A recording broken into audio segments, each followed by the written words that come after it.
এই মুহূৰ্তত জনাইছো এটা খবৰ টিয়কৰ ঘৰফলীয়া চাৰিআলিৰ সমীপত দুৰ্ঘটনা চেনিজান চাহ বাগিচাৰ এম্বুলেন্স সোমাল পথাৰত হুৰাশক্ত চালকে সংঘটিত কৰিলে দুৰ্ঘটনা ফুগদৈ আৰক্ষীয়ে আটক কৰিলে হুৰাশক্ত চালকক উদ্ধাৰ দুৰ্ঘটনাগ্ৰস্ত এম্বুলেন্স পুনৰবাৰ জনাইছো টিয়কৰ ঘৰফলীয়া তিনিআলিৰ সমীপত দুৰ্ঘটনা চেনিজান চাহ বাগিচাৰ এম্বুলেন্স সোমাল পথাৰত হুৰাশক্ত চালকে সংঘটিত কৰিলে দুৰ্ঘটনা ফুগদৈ আৰক্ষীয়ে আটক কৰিলে হুৰাশক্ত চালকক উদ্ধাৰ দুৰ্ঘটনাগ্ৰস্ত এম্বুলেন্স মানুহ আছিল নাই নাই হা মদ খাই কিয় চলাইছে নাই মদ খাই কিয় চলাইছে দাদা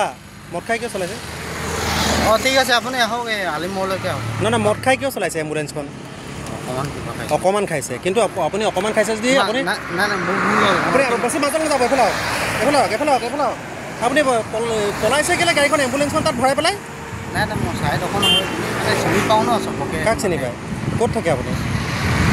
ক'ত থাকে আলিমতে ঘৰ ন ওপৰৰ পৰা কিবা হাই ফিটিং আপুনি গাড়ীখন ভৰাই দিছে মানে কি এইখন এম্বুলেন্সখন চাওক আপুনি বলক এম্বুলেন্সখন উলিয়াই ল'ব বলক আপুনি এম্বুলেন্সখন